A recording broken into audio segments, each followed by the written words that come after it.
여러분 안녕하십니까. 뉴스와이드 시작하겠습니다. 오늘도 네 분과 함께 정치권 상황 자세하게 짚어보겠습니다. 김종욱 전 민주연구원 부원장, 김지호 더불어민주당 대변인, 최수영 평론가, 윤기찬 국민의힘 법률위 부위원장 나오셨습니다. 어서 오십시오. 예. 어제 장동혁 대표가 자신에게 재신임을 묻으려거든 직을 걸어라 이렇게 조건을 얘기했었죠. 그 데드라인이 오늘입니다.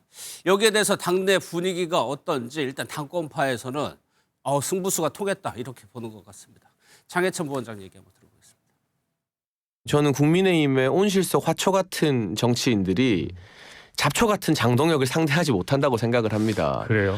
적어도 어제의 기자회견 이후로 당내에서 장동혁 대표의 거취를 가지고 사퇴 요구를 하거나 뭐 지방선거 이전에 비대위 체제를 거론하는 사람들은 이제 다 사라지지 않겠나. 벌써 쏙 들어가 버렸잖아요. 예. 그냥 불만은 있는데 말은 많은데 행동하겠다는 사람이 아무도 없잖아요. 그 부분에 있어서 이 온실 속 화초들을 장동혁이라는 잡초가 확실하게 제압한 한 방이라고 생각합니다.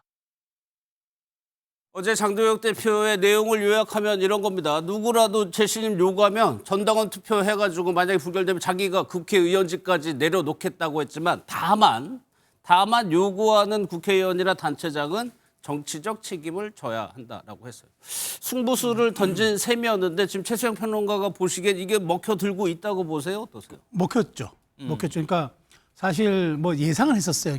그러니까 대표직을 가지고 이제 그 전당원 투표에 붙일 수 있다는 얘기 나왔고 예. 의총에서는 그까지 가면 안 된다라고 이제 좀 예. 뭐 이렇게 했는데 장 대표가 이렇게 생각한 것 같으니까 한동훈 전 대표라는 이제 일종의 가장 큰 이슈를 정리했는데 큰 불은 제거했지만 밑바닥에 잔불들이 굉장히 많이 남아 있잖아요. 이 잔불들을 하나하나 끄다 보면은 이게 도저히 이거 뭐 계속 불씨가 살아 올라오니까 예. 일거에 제압할 수 있는 강력한 카드를 꺼내야 되겠다 생각한 것 같아요. 그래서 예.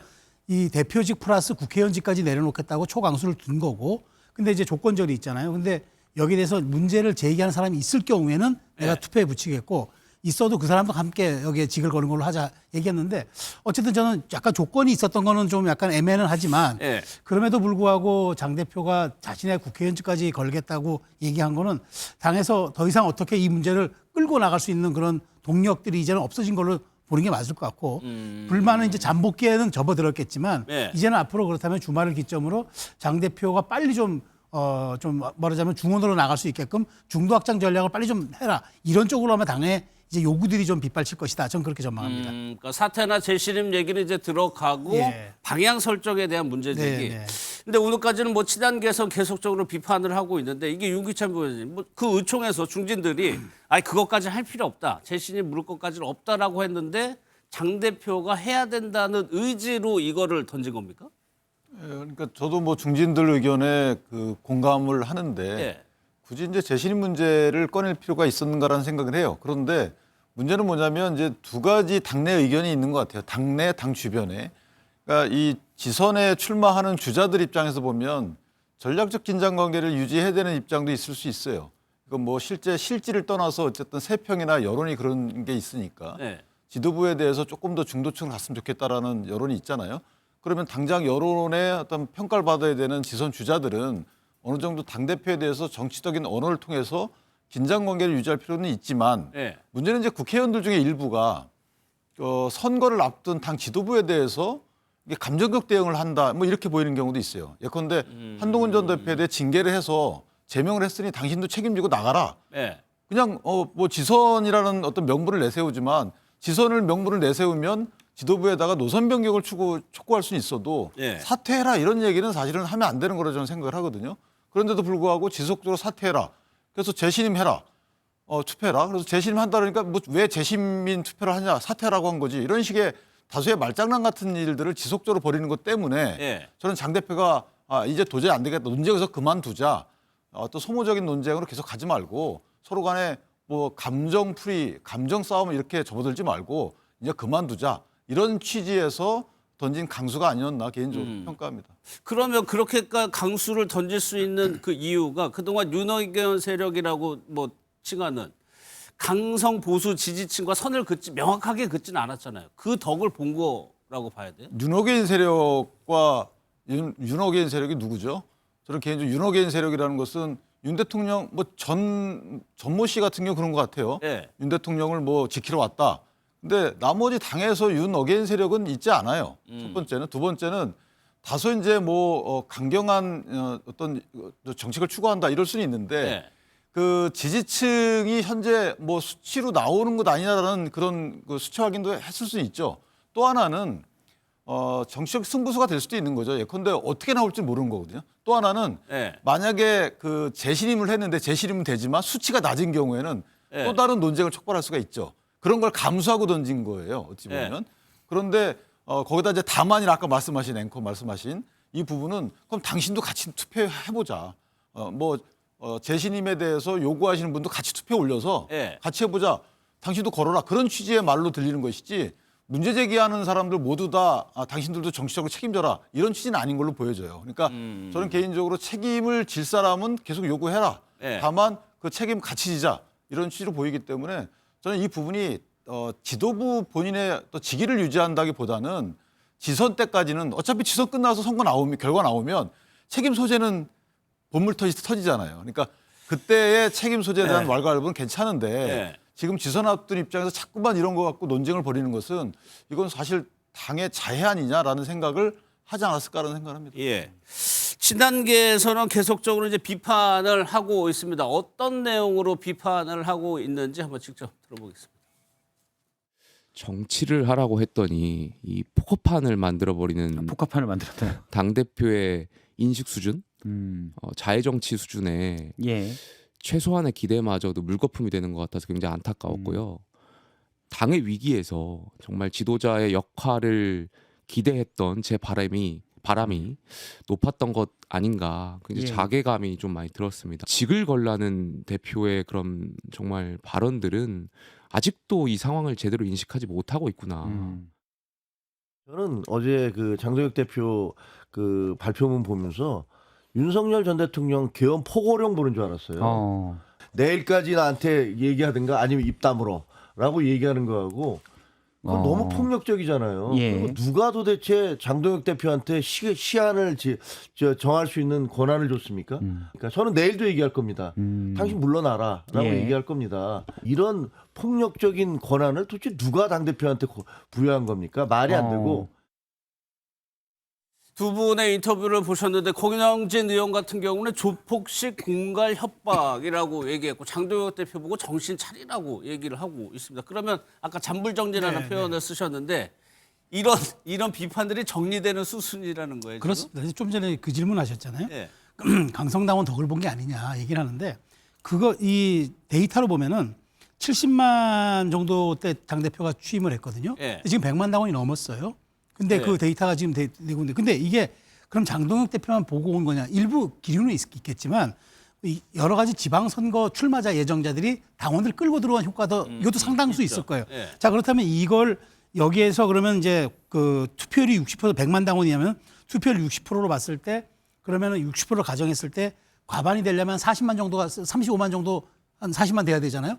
그럼 40만 당원들이 다 강성당원이진 않아요. 그러니까 제가 보기 장 대표가 이렇게 승부수를 던진 거는 예. 아까 윤기찬 변호사도 말씀하셨지만 실제로 여기에서 자신 지지율이 높게 나오면 정청래 대표 말 빌리면은 3대 0으로 이긴 거나 1대 0으로 이긴 건 똑같하지만 재신임 투표는 이게 달라요. 3대 0하고 1대 0하고 완전히 다를 수 있기 때문에 그런 측면에서 사실 장 대표도 지지층만 보고 한 게 아니라 사실은 본인도 리스크를 감수하고 던진 거예요. 그런 파급 효과가 있기 때문에 지금 이런 식의 지금 반응들이 나오고 있지만 저는 오래 못 갈 거다. 왜냐하면 이 사안에 대해서는 어찌됐든 장 대표가 회심의 승부수였고 이걸로 인해서 이제는 아까도 말씀드렸지만 더 이상의 이제 불필요한 논쟁을 좀 하지 말자. 이걸로 좀 정리하자고 일종의 아주 센 카드를 던진 거예요. 그렇기 때문에 오늘 내일 정도는 나오겠지만 아마 주말을 기점으로 당이 아까 공관위 체제로 간다 그러면은 더 그 이상의 얘기는 안 나올 거로 봅니다. 두 분 뭐 하고 싶은 얘기가 많은 것 같아. 일부러 제가 기회를 안 드렸었는데 일단 테토남, 애견남 뭐 이렇게 비교하면 뭐 다양한 수사들이 지금 나오고 있습니다. 지금 정치권에서 뭐 제가 볼 때는 산수가 끝났다.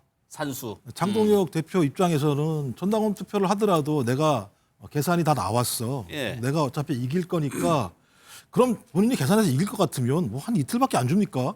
한 7, 8일 주지. 제가 볼 때 이 정도 상황이면 협박 정치인 거죠.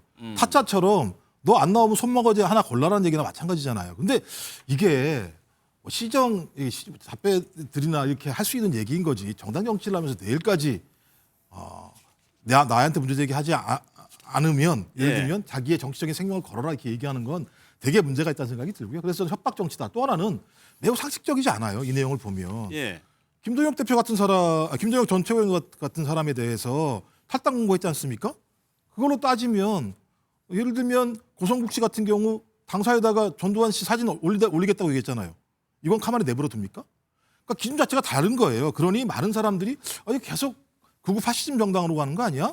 네. 내란을 옹호하는 거 아니야? 라는 얘기를 듣는 거죠. 전 그래서 이건 완전히 예를 들면 내부에 있는 극우적이고 내란을 옹호하거나 동조하는 세력에게 장동혁 대표가 완전히 예를 들면 굴복했거나 아니면 둘이 같이 간다라고 볼 수밖에 없는 행태이다. 네. 저는 이렇게 가면 지방선거를 이길 가능성이 높지 않은데도 저렇게 가는 이유가 뭘까라고 얘기하는 건 당을 균질하게 만들겠다. 앞으로 당 지도부에게 문제 제기하는 사람들은 다 날려버리겠다라고 예. 하는 모습이 아닌가. 그것 아니고는 도대체가 저는 설명이 안 되는 상황으로 가고 있다. 이런 생각이 예. 듭니다. 뭐 여권 여기 패널 분들이 얘기하시는 게 아니다 싶으면 뭐 얘기하세요. 예. 그런데 이런 모습, 그러니까 뭔가 걸어라. 이게 많이 들어보셨죠. 먼저 한동훈 전 대표도 한때 이 얘기 굉장히 많이 했었습니다. 그 얘기 한번 들어보겠습니다. 청담동에 있는 고급스러운 바였고요. 그 자리에는 그랜드 피아노가 있었고 첼로가 연주됐습니다. 기억나십니까? 의원님은 계속 저한테 허황된 거짓말만 네, 해놓으신 다음에 알겠습니다. 끝난 그러면 다음에 사과도 안 하시잖아요. 저는 법무부 장관직 포함해가지고 다 걸겠습니다. 의원님 뭐 거시겠습니까? 여기에 과거를 더 거슬러 올라가면 오세훈 현 시장도 무상급식과 관련해서 무언가 조건을 건 적도 있었죠. 오세훈 시장이 유독 여기에 반발을 하고 있거든요. 그 영상까지 한번 보도록 하겠습니다.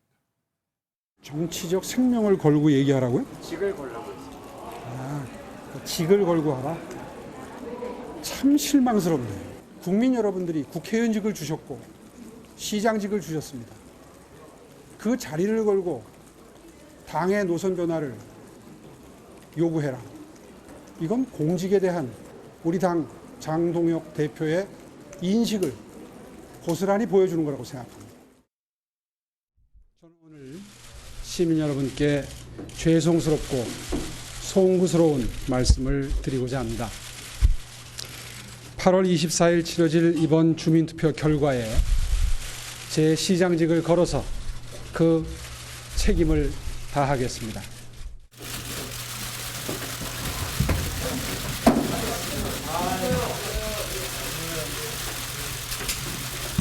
주민투표의 결과에 책임을 지고 오늘 시장직에서 물러나고자 합니다.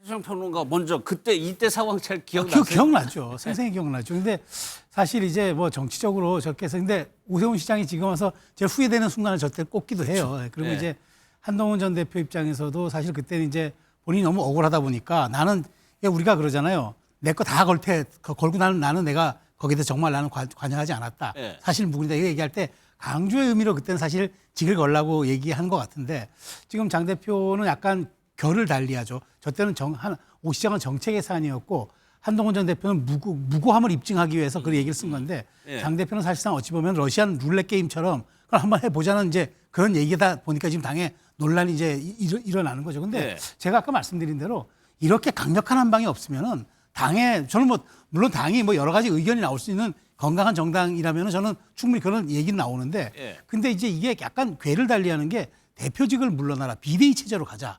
이 얘기는 사실은 이건 상도를 벗어난 거죠. 우리가 이제 이를테면 대표한테 그 노선 변화를 요구하는 과정 속에서 뭐 다른 여러 가지 뭐 측근들을 쳐내라 뭐 여러 가지 요구는 할 수 있어도 당원이 뽑아준 당대표직을 내려놓고 지금 당장 선거가 너댓 달밖에 안 남았는데 비대위로 전환하자. 이 얘기는 사실상 이건 오히려 자해 정치에 가까운 거거든요. 네. 근데 이제 장 대표가 그런 승부수를 꺼내서 들었다고 그 협박 정치로 얘기할 수가 있느냐라고 이제 뭐 반박을 할 수 있지만 네. 저는 저는 어쨌든 장 대표가 이제 지난번 오세훈 시장의 정책, 한동훈 시장의 무고함, 한동훈 전 대표의 무고함 이런 것들과는 결을 달리하게 이번은 어떤 식으로든 이 당의 어떤 기조 변화를 가져오려면 이 정도의 강력한 어떤 그 쇄신책이 없이는 한 방이 없이는 안 되겠다. 예. 그 생각을 한 거기 때문에 사실 직을 걸자고 한 건 비슷하지만 약간의 궤를 달리하고 성격도 달리하는 좀 그런 것들이 있다고 좀 말씀드리고 싶어요. 한동훈 전 대표는 팩트에 대한 무고함을 제가 강조하는 거고. 오세훈 시장은 정책에 정책에 대한 대한 뭐 얘기였죠. 진정성? 그렇죠. 그 얘기였죠. 그러니까 그런 측면에서 장동혁 대표의 저거를 해석할 수는 없나요?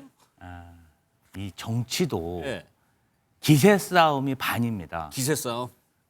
사실은 친윤계를 대표하는 그 정치 세력들, 장동혁 대표가 그동안은 계엄 이후, 내란 이후에 언더 찐윤이라는 말을 들으면서 뭔가 좀 위축된 모습을 계속 보여왔어요.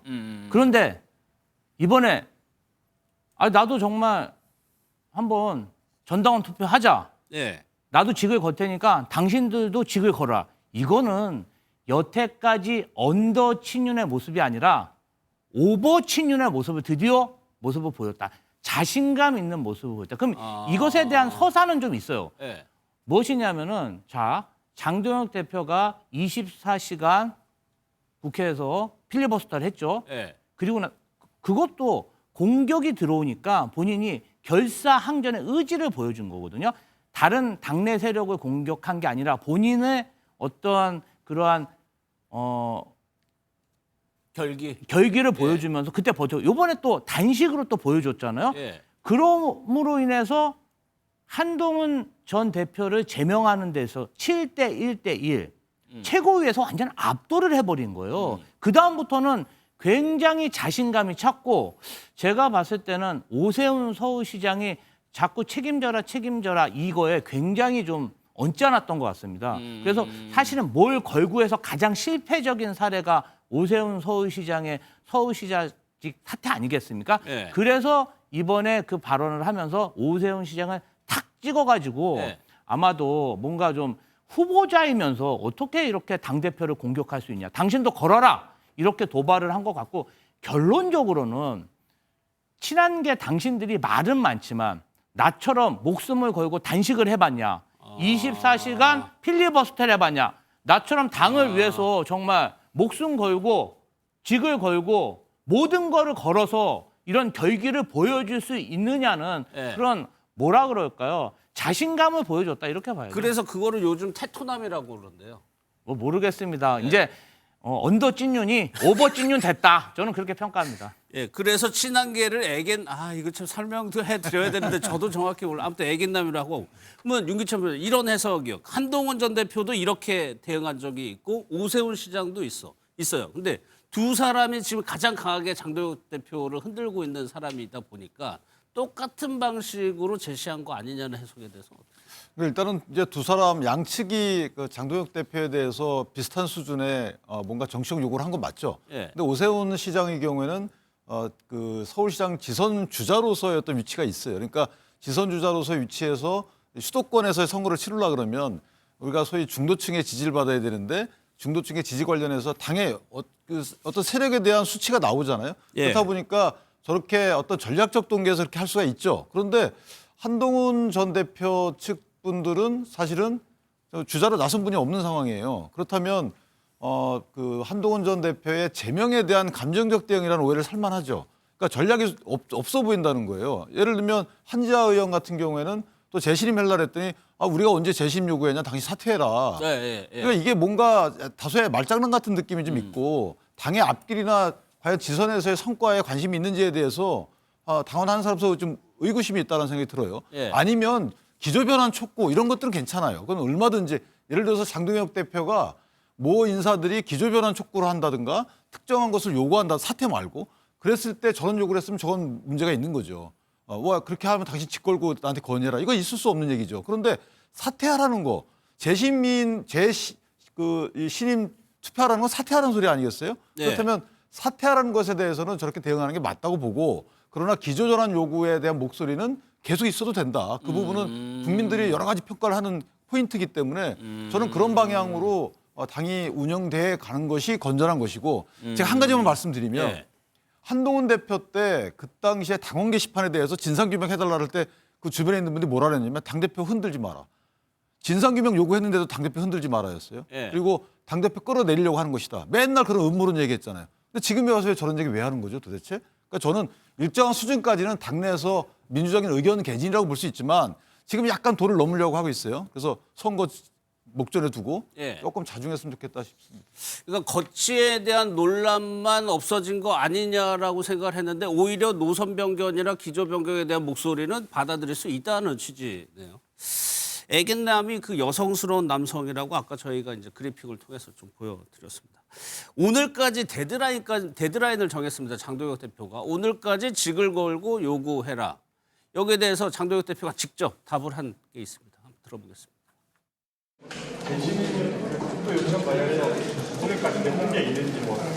제게 재심을 요구하거나 직을 걸고 사퇴를 요구한 분이 있는지는 잘 모르겠습니다만은 저는 공식적으로 아직 들은 바는 없습니다. 직 걸고 한 적은 없지만 비판 의견이 계속 나오고 있는데 이건 혹시 어떻게 보세요? 어제 제 입장을 밝혔습니다. 그렇게 비판할 것이 아니라 직을 걸면 됩니다. 여기 참 아직 없는 거죠. 지금 뭐 뭔가 저희도 모르는 거 보면 아직 언론에 보도가 안 그래서 뭐 되는 해석의 문제, 행간의 문제일 수 있는데 네. 아직까지는 그리고 이제 그분들이 했던 취지가 만약에 선회한다면 좋게 해석을 한다면 그러니까 정치적인 요구 또 선언이라고 보여지고 실제 당 대표가 사퇴하길 바라진 않았다고 생각을 합니다. 네. 그렇게 함으로써 가장 강력한 항의의 표현인 것이죠. 근데 이제 그런 만약에 항의의 표현이 아니고 정말로 내가 사퇴하길 바란다면 질 걸어라 이런 취지로 좀 들리기 때문에 예. 아마 그런 연이어서 그런 요구를 하시는 분은 나타나지 않지 않을까 하는 생각을 합니다. 예. 그러면 친한계 입장에서는 어떤 수가 있을까요, 다음에? 추구 전략이 없어요. 제가 보기에는 이제 이러면서 이제 자연스럽게 이제 국면 전환을 하는 거고. 예. 제가 보기에 이제 한동훈 전 대표가 이제 토크 콘서트를 곧 하잖아요. 예. 그러면은 뭐 그 장외 정치를 통해서 이제 여론전 할 수밖에 없는 거고 이제는 제도권 내에서 할 수 있는 건 없다. 왜냐하면 대표에게 이제는 뭐 사퇴라든가 이런 공개적으로 할 수가 없는 상황이 돼버렸고 조금 전에 말씀하신 대로 이제 할 수 있다면 당의 기조 변화, 노선 변화, 그다음에 중도를 포용할 수 있는 전략적 허용 뭐 이런 정도는 가능한데 예. 이제 뭐 장동혁 대표에 대한 그런 이제 직격이 사라진 게 어떤 의미를 갖냐면은 이제 징계에 대한 어떤 적법성을 이제 인정받았다고 보면 되는 거예요. 예. 당에서도 이제 논란은 많지만 이제 이 한동훈 대표의 징계에 대해서 징계 문제가 쏙 들어갔잖아요. 왜냐하면 예. 장 대표가 직을 걸겠다는데 여기서 징계에 대해서 어떻게 또 얘기를 하겠어요.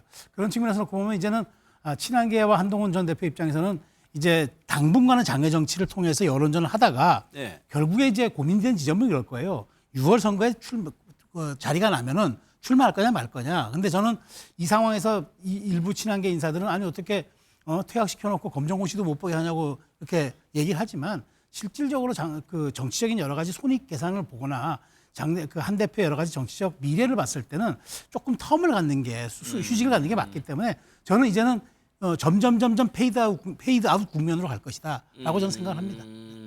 그래서 더 나가면 뭐 예전에는 뭐 외국에 나가고 뭐 그런 그렇죠. 케이스요? 저 그런 네. 케이스도 될 수 있다고 봐요. 굳이 이제 지방선거에 관여하지 않겠다. 뭐 백의종군 해라. 뭐 이런저런 얘기가 나오는 게 좀 부담스러우면 5월 달쯤이나 휴식 기간을 갖겠다고 몇 달 올 수도 있는 거죠. 네. 그런데 한 친한계는 그렇다 치더라도 오 시장은 지금 상황이 다르잖아요. 지금 선거를 띄워야 되는 상황. 오늘도 비판적인 입장을 냈거든요. 그러니까요. 지금 장동혁 대표의 계획이 실행이 되고 있는데 1차적으로 친한계는 거의 다 이제 끝난 거 아닙니까? 정리가 된 거 아니겠습니까? 2차로 남아 있는 게 어딥니까? 오세훈 서울시장이겠죠. 예. 서울시장까지 정리하게 되면 당 내부에 적수가 아예 없는 거죠. 이제 그게 벌어지게 되면 그 다음부터 제가 볼 때는 공천권을 가지고 TK, PK 접수까지 가는 일관된 입장들을 가지고 있다라고 생각이 드는데 예. 여기에 부비 트랩이 하나 있습니다. 2월 19일이에요. 2월 19일 날 윤석열 씨에 대한 재판의 결과가 어떻게 나올지 모르겠습니다만 지난번 한덕수 전 총리에 대한 재판 결과를 보게 되면 내란 친일 못했다라고 얘기를 했습니다. 근데 2월 19일 날 윤석열 씨에 대한 재판에도 유사한 결과가 나와서 사형 또는 무기징역이 나왔을 때 장동혁 대표는 어떻게 얘기할 건가? 예. 또 예를 들어 또 다시 상고할 수 있으니까 그때 보자라고 얘기하면 제가 볼 때는 내란 문제와 관련해서 예. 윤 어게인 세력이라고 스스로 인정할 수밖에 없는 거 아니겠습니까? 근데 만약에 그렇지 않고 말씀하신 것처럼 중도로 간다라고 얘기했을 때 소위 지금 존재하고 있는 전환길 또는 고성국 이런 사람들 같은 경우 문제 제기하지 않겠습니까? 예. 그럼 당 내부에서 주류 세력 자체가 이걸로 갈등할 수밖에 없는 상황이지 않겠어요? 근데 이 상황을 어떻게 극복해낼 것인가의 문제가 앞으로 중요한 숙제 중에 하나라는 생각이 들고 또 하나는 여론조사예요. 지금이야 여론조사를 봤을 때 기간이 많이 남아 있으니까 이렇게 여유 있을지 모르겠습니다만 시간이 지나서 3월, 4월 갔는데도 여론의 간격이 좁혀지지 않았을 때 같은 경우 내부에서 상당히 많은 요구들이 다시 분출될 가능성이 높겠죠. 저는 이런 두 가지의 벽들이 존재하는 상황에서 장동혁 대표 같은 경우 옴짝달싹하지 못하는 상황으로 갈 수도 있다라는 판단이 들기 때문에 저는 가면 갈수록 장동혁 대표에게 지금 당장은 본인이 개선문처럼 승리한 것으로 보일지 모르겠습니다만 더 큰 장벽인 당 외에 있는 국민 여론 앞에서 상당히 큰 저항에 부닥칠 수밖에 없을 거라고 생각합니다. 그 부분 윤기찬 부위원장께 여쭤볼게요. 윤 전 대통령의 1심 선고가 나오면 뭐 여론조사 관련한 재판, 최근 재판도 다 동일하게 나오는 것처럼 그렇게 됐을 때 장동혁 대표가 어떻게 대응을 할 것이냐. 본인은 뭐 타임테이블이 있다고 뭐 계속 얘기는 하고 있지만 뭐 이제 고민스러운 메시지일 수는 있어요. 말씀 주신 대로. 왜냐하면 이렇게 답변을 해도 해석은 똑같이 돌아올 거예요. 어떤 답변을 한다 하더라도 또 윤 어게인 세력과 절연 못했다. 이거는 그냥 답정너예요.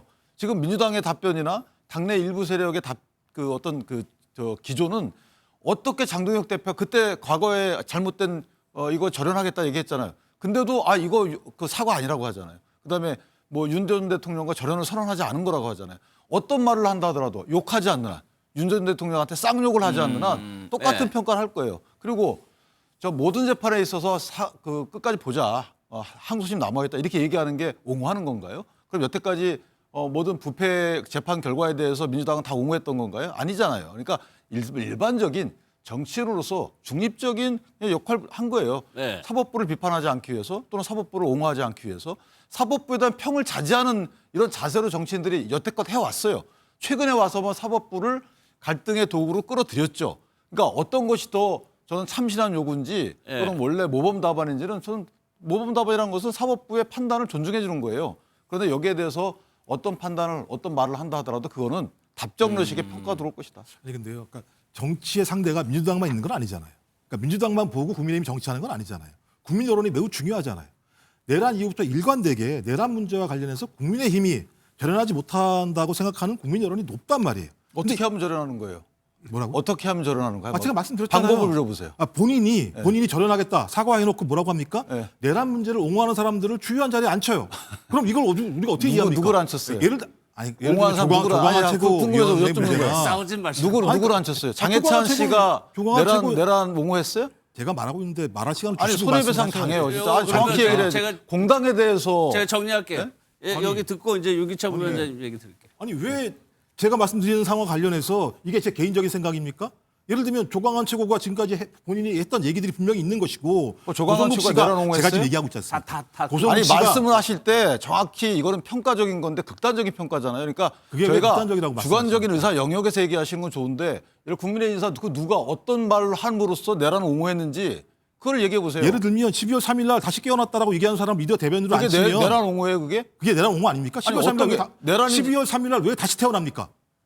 무슨 좋은 일이 있었다고 다시 태어납니까? 여기까지 하겠습니다. 자, 본인이 내란 옹호라고 안 하잖아요. 저는 이것을 인정하지 않으면 국민의힘이 절연하지 못한다고 제가 얘기하는 거예요. 요거는 해석의 문제인 이런 거 것 인정하셔야죠. 그럼 민주당 부패 옹호라고 하면 이해하겠어요? 여기까지 할게요. 부패 옹호라고 하면 이해하겠어요? 어떤 부패를 옹호했는데? 대통령 당대표를 뽑고 대통령 앉힌 거는 뭡니까 그러면? 당대표를 앉혀요? 당대표를 뽑고 재판 중인 사람을 잠깐만 계시고 그런 식으로 평가하면 안 되는 거예요. 계시고 너무 감정을 가지고 방송을 할 아니 필요 제가 없는 한 말씀만 거니까. 딱 짧게 드리면 다 좋은데 내란이라는 국민의힘의 선거 목전에 두고 마치 내란 인사들을 앉혀가지고 내란을 옹호하는 정당이라고 그 딱지를 붙이는 건 그거는 좀 자제해 주셔야죠. 알겠습니다. 거기까지 하고 그러면 이 부분 바로 넘어갈게요. 김현철 이사장이 오늘 이제 글을 남기고 인터뷰를 하는 것들이 국민의힘에서 김영삼 전 대통령의 사진을 걸어놓고 있나 봅니다. 아버지의 사진을 좀 떼달라고 요구를 했는데 영상 먼저 좀 보겠습니다.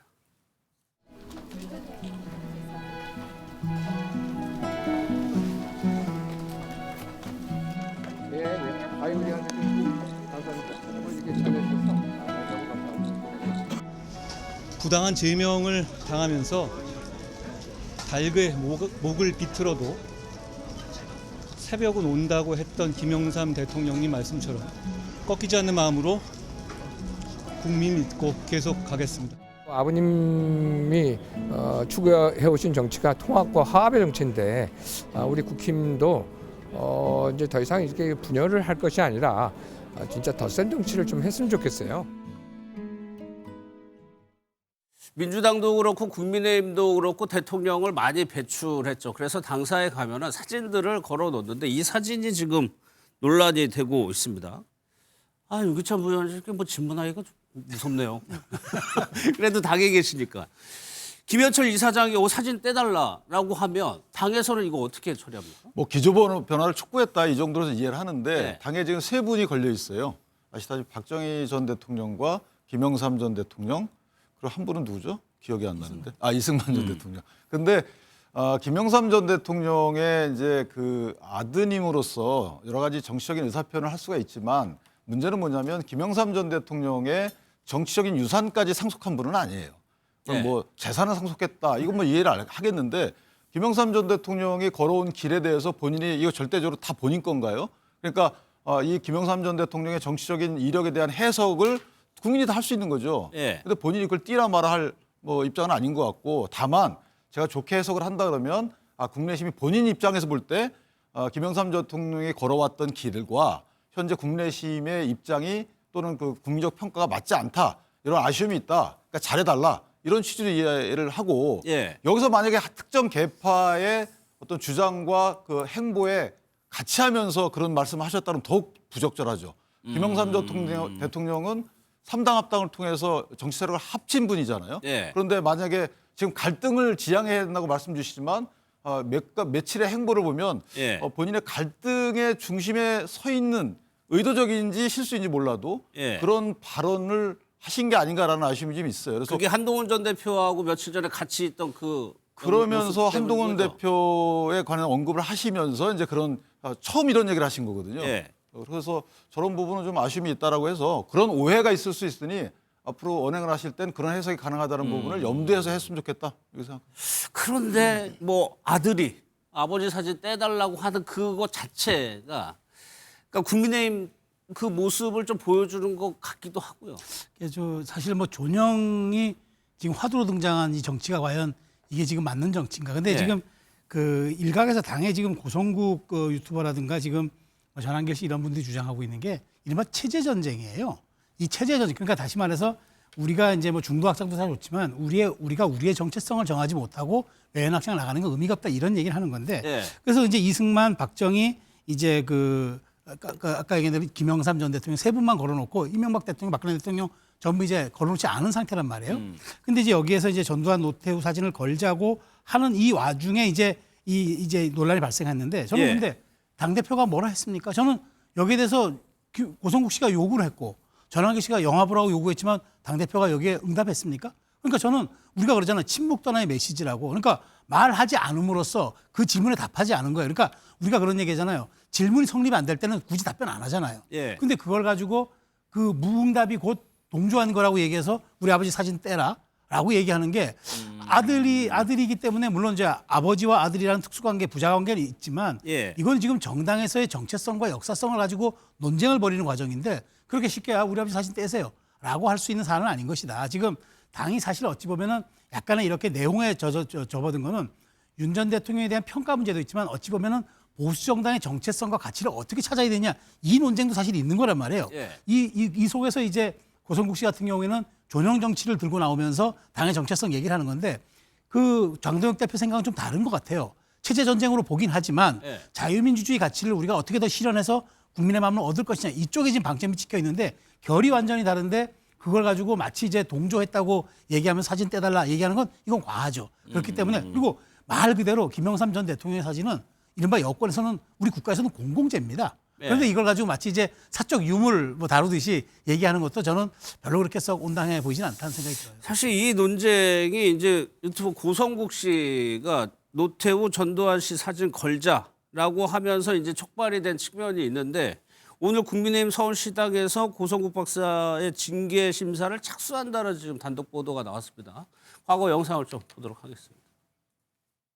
거의 피를 흘리지 않고 민주화를 이끌어내는 대역사적 대타협을 한 전두환 대통령, 노태우 대통령, 김영삼 대통령 그리고 박근혜 대통령, 윤석열 대통령까지 당사에 사진 걸어야 된다고 생각합니다. 뭐가 그렇게 겁이 나고 쫄려서 사진조차 제대로 못 걸어요? 전두환 전 대통령의 존영 사진 문제에 대해서 우리 당은 이미 입장을 밝혔습니다. 그 문제에 대해서 저희 당은 전혀 검토한 바가 없습니다. 저희 국민의힘은 우리 김영삼 전 대통령께서 민주화를 위해 헌신해 오셨던 그 공적에 대해서 지금도 존중하고 높이 평가하고 있습니다. 장동혁 대표가 오늘 입장을 밝혔으니까 이게 아마 공식적인 입장일 겁니다. 검토한 바가 없다. 근데 김현철 이사장은 왜 무응답으로 대응하느냐는 건데 이 부분요. 서울시당에서 김영동, 고동진, 박정훈 의원 등 10명이 그 고성국 씨에 대해서 징계해달라는 요구서를 제출했대요. 그러면 서울시당 자체적으로 판단합니까? 서울시당 내에 설치된 이제 윤리위원회에서 심리를 합니다. 해가지고 만약에 거기서 징계 사유에 해당한다 그러면 징계를 할 거고요. 그렇지 않다 그러면 이제 공람 종결을 할 텐데 거기에 대해서 징계를 하게 되면 고성국 씨가 만약에 이의 제기하게 되면 또 중앙당 윤리위로 오거든요. 그래서 이제 그런 절차를 하면 되는 것이고 사실은 전두환 전 대통령의 사진을 거는데 찬성하는 분은 거의 없어요. 제가 몇 분한테 물어봤어요. 한 10분 정도 물어봤는데 없고 왜냐하면 민심과 사실 국민적 정서를 대변하는 정당이잖아요. 물론 각 정당이 대변하는 정서들이 다소 차이는 있지만 근데 더군다나 그 장동혁 대표는 전두환 전 대통령을 재판했던 재판장이었어요. 그래서 더욱더 걸지 못합니다. 어떤 측면에서라도. 그러니까 고성국 씨의 저 주장은 본인이 유튜브를 하면서 본인 유튜브를 시청하는 분들의 의견을 본인이 뭐 취합했는지 어쩐지 모르겠지만 전혀 현 정당에서 하려는 의사와는 전혀 관련이 없다. 그러니까 그게 만약에 본인이 이렇게 거는 게 어떠냐라는 제의 자체가 이게 민심 위반 행위에 해당해서 징계 사유에 해당한다 그러면 서울시당 부설 윤리위원회에서 징계하겠죠. 그건 뭐 그거 지켜보면 될 일이고 어쨌든 당에서는 그런 움직임이 전혀 없다. 만약에 그래서 징계를 하고 고성국 씨가 거기에 반론을 제기하면 중앙당으로 온다는 말씀이시죠? 그렇죠. 그 논란이 계속 이어질 수 있는 거죠. 중앙당으로 오는데 이제 중앙당의 또 윤리위원회 결정에 대해서는 중앙당의 결정을 마치 지도부와 또 어떤 의중이 반영된 거 아니냐 이런 식인데 제가 볼 때는 그 점은 좀 걱정스럽긴 하지만 어쨌든 그 점은 뭐냐면 서울시당에서 일단 징계를 한다는 전제하에 오는 거거든요. 징계를 만약에 안 하게 되면 올 리는 없어요. 그러니까 그 부분 좀 지켜봐야 될 것 같습니다. 이게 존영이라고 하죠. 이 사진을 얘기하는 거를 때 아닌 이 사진 논쟁으로 지금 번지고 있는 상황이거든요. 결국은 고성국 씨가 전두환, 노태우의 존영을 걸어야 된다고 느닷없이 이야기한 것은 이 두 사람이 내란 수괴로 단죄를 받았고 그러면 지금 재판받고 있는 내란 수괴는 누굽니까? 윤석열 아닙니까?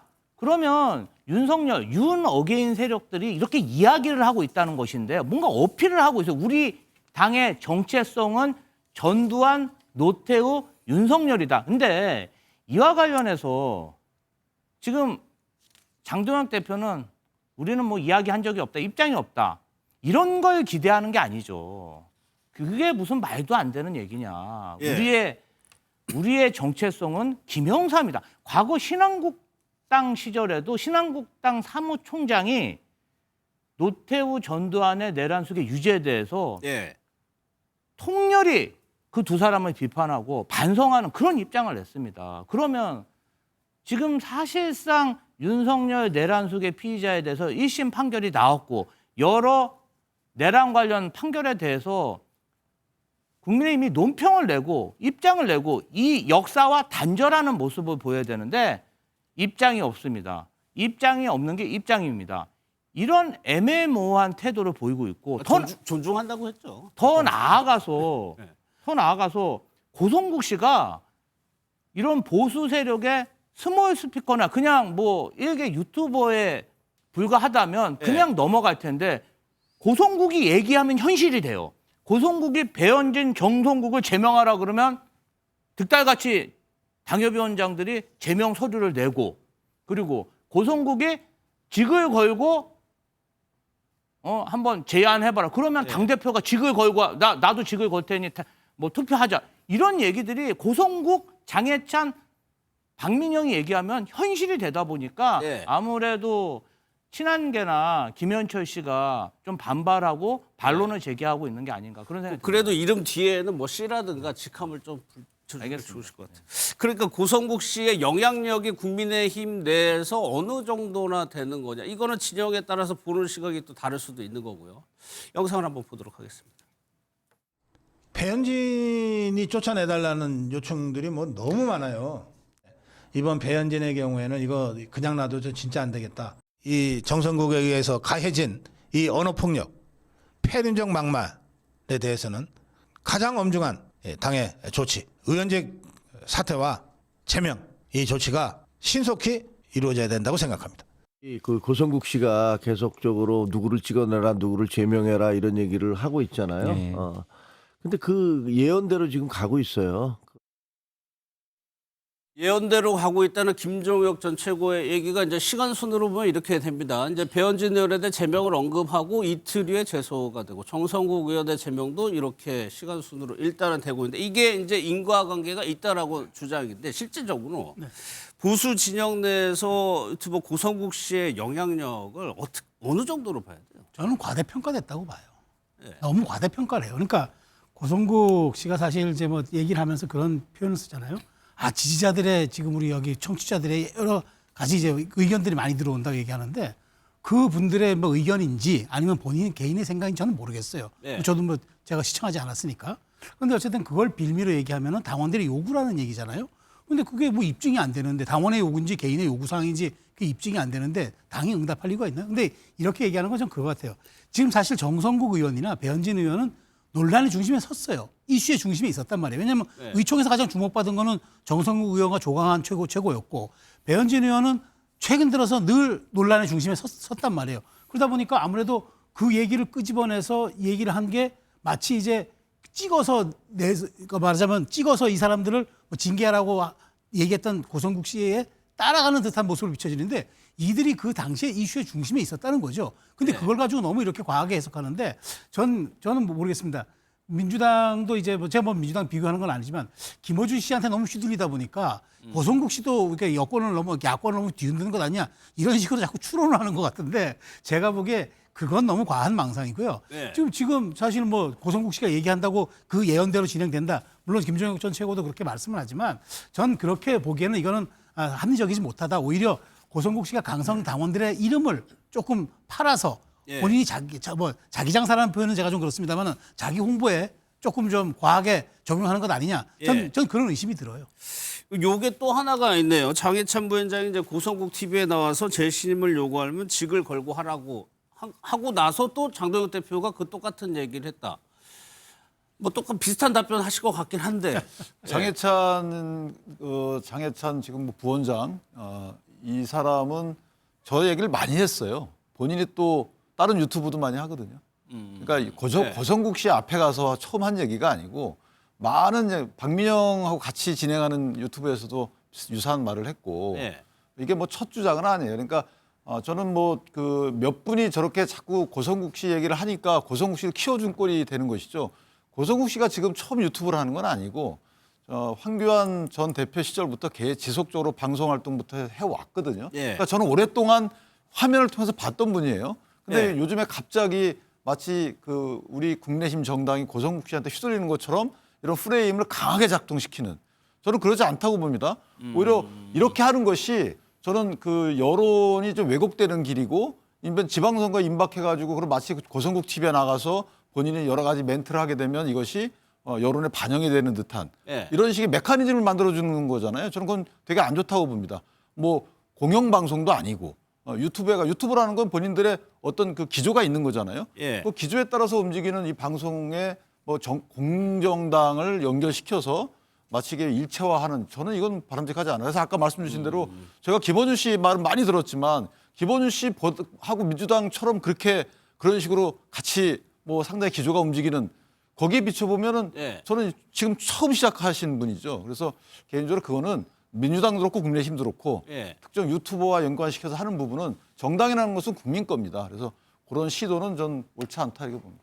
근데 최근 들어서 여야 모두 강성 지지자, 뭐 그들을 대변하는 뭐 일부 유튜브들의 입김이 사실 많이 들어가는 것 같긴 해요. 맞습니다. 그래서 예를 들면 어떤 특정한 유튜브를 어떤 응원하는 사람들이 특정한 정당에 강력한 압력을 행사하는 일이 벌어지게 되면서 예. 그 특정한 유튜브의 발언 자체가 당의 입장인 것처럼 와전되는 경우들이 꽤 많이 있다라는 생각이 들거든요. 그래서 이런 부분들과 관련해서는 당이 자정 능력을 가지고 그런 부분을 막아내야 된다는 생각이 드는 건데 예. 예를 들면 뭐 민주당 쪽 같은 경우는 뭐 김어준 씨를 얘기하는 것 같고 국민의힘 같은 경우는 고성국 씨를 얘기하는 것 같은데 이제 과정에 대한 설명인 거죠. 유사하기도 합니다만 예를 들면 당대표 선거를 할 때 고성국 씨나 전한길 씨 유튜브에 다 가잖아요. 오라 그러면 가서 얘기를 다 하는 일이 벌어지게 되고 또 국민의힘의 최고위원이 직접 그 유튜브에 가서 입당을 요청하고 거기서 입당 원서를 받는 모습들을 보면서 예. 그런 모습들이 당 지도부에 의해서 연출이 되다 보니까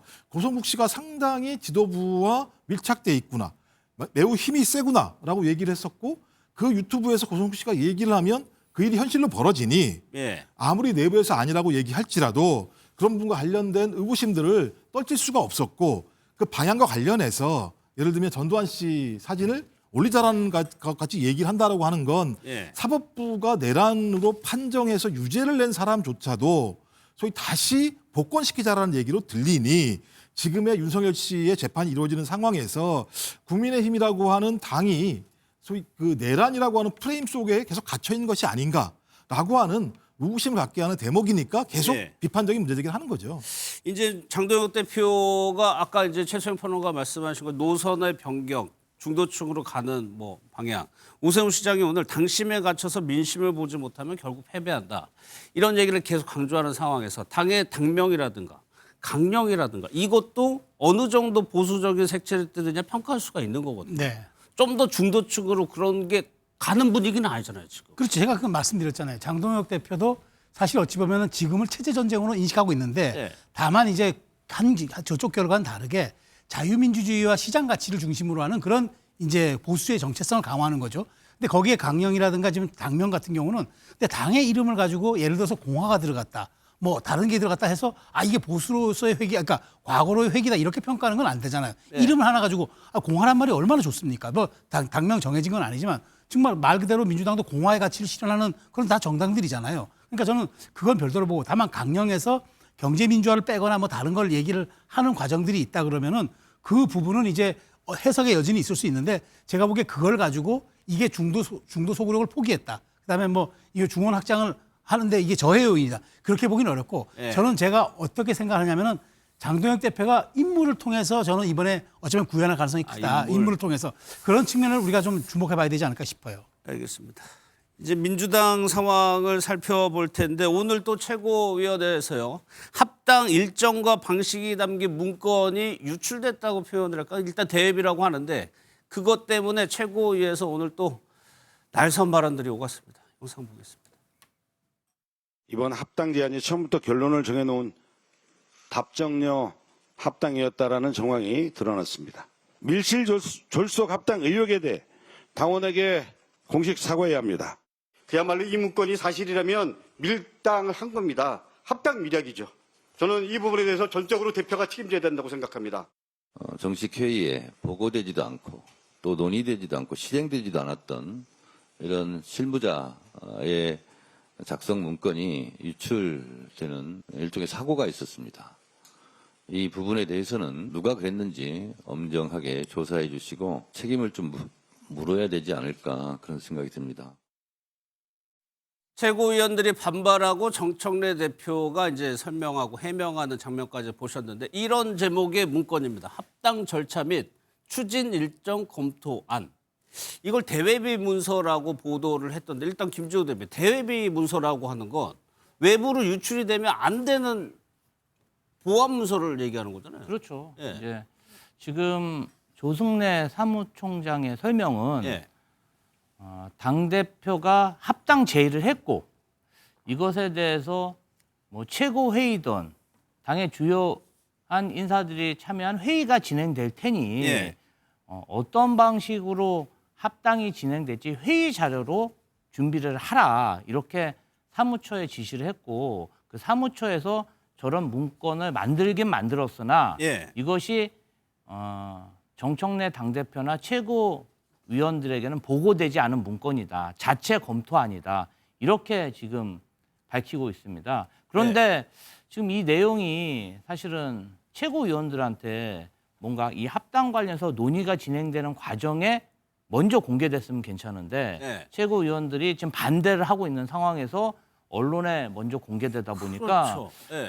반대하고 있는 최고위원 측에서는 네. 이 부분 관련해서 우리에게는 제안만 해놓고 실제적 구체적인 실행안을 짜고 있지 않았냐?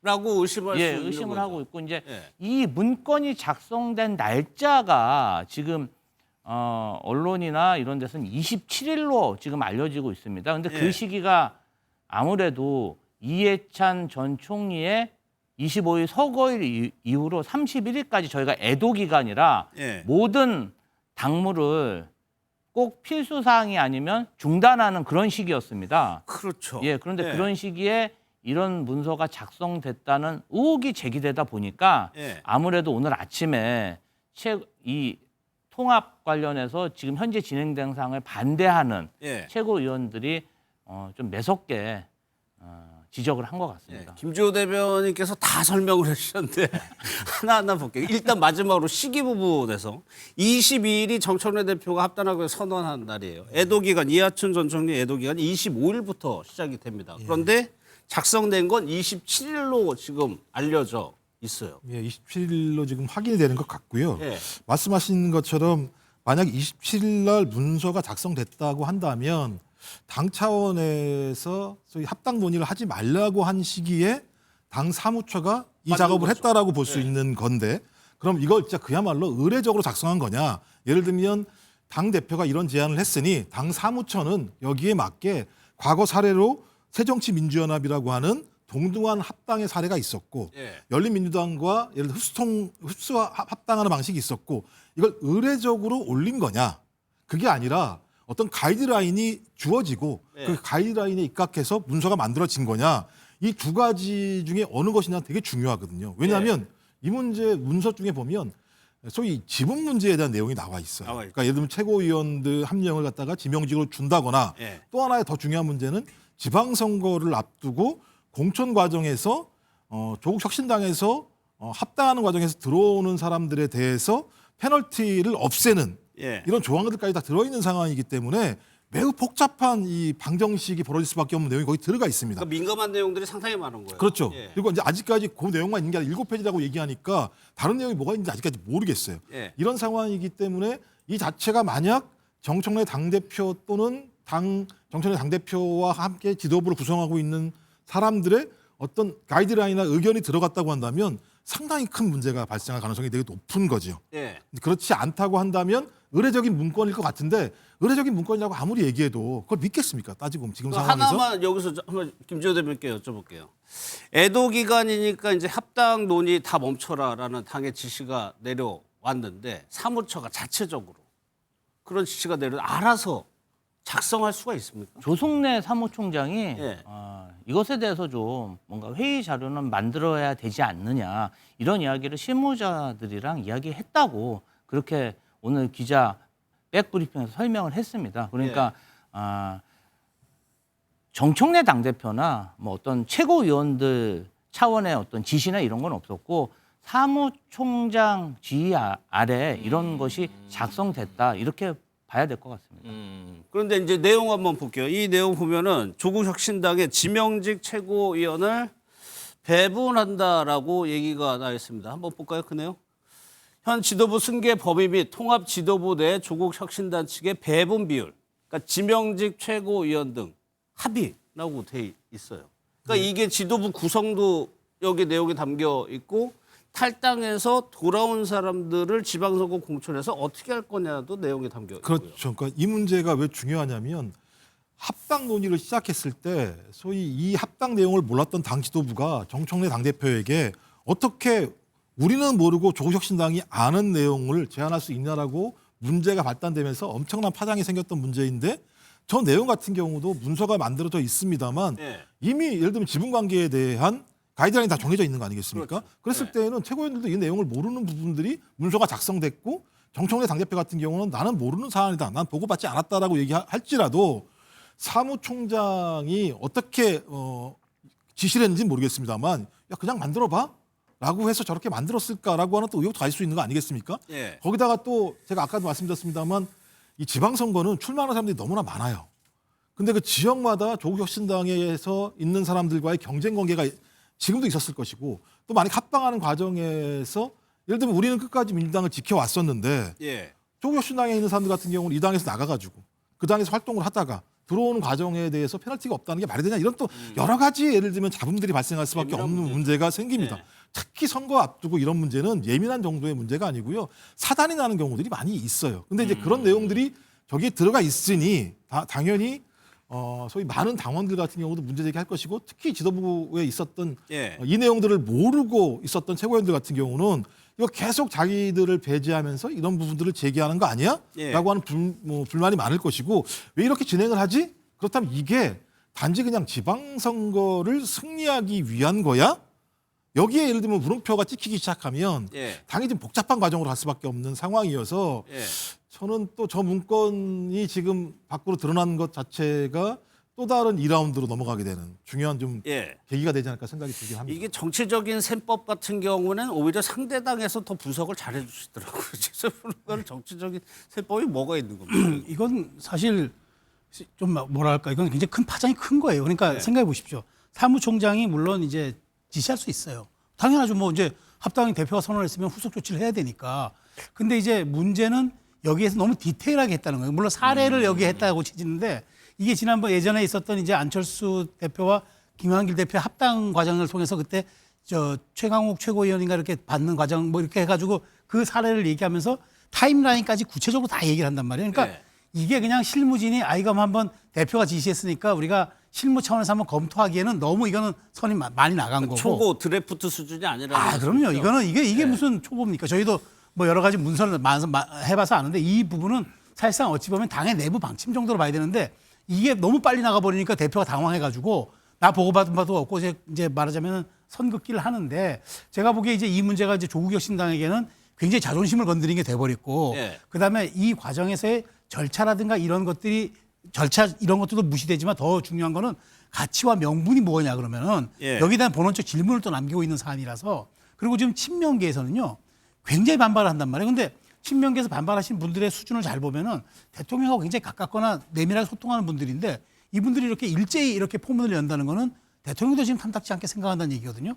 더더군다나 그러면 이게 저는 예고편이 8월 전대의 당권 투쟁의 예고편이다. 이 문건 유출 자체가. 그렇기 때문에 만일 친청파가 잡는다 그러면은 재작년에 있었던 비명 행사가 이번엔 친명 행사로 바뀔지 누가 압니까? 그런 측면에서 저는 당권 투쟁의 예고판이라는 점에서 이번 유출 사건이 그 점에서 이건 좀 심각하게 봐줘야 한다. 이게 당의 기강이고 뭐고 이런 문제들이 아니라 이미 저는 8월 당권 레이스를 향한 이미 내부 암투가 시작됐다. 이렇게 보는 게 제가 평론하는 입장이지만 이거는 정확할 것 같아요. 뭐 역시 아니다 싶으면은 뭐 얘기하시면 됩니다. 일단 그래서 이 최고위원 3명이 아예 기자회견을 열고 또 한 번 얘기를 했는데 그 내용은 어떤 내용이 담겼는지 한번 보겠습니다. 합당과 관련해서 긴급 누가 지시한 겁니까? 언제 작성한 겁니까? 조국 대표와는 어디까지 논의했습니까? 지분 배분 조건은 무엇입니까? 이 모든 사실을 명명백백히 밝혀야 합니다. 더 이상 민주당을 망치는 것을 두고 볼 수 없습니다. 정청래 대표는 원칙 앞에 서십시오.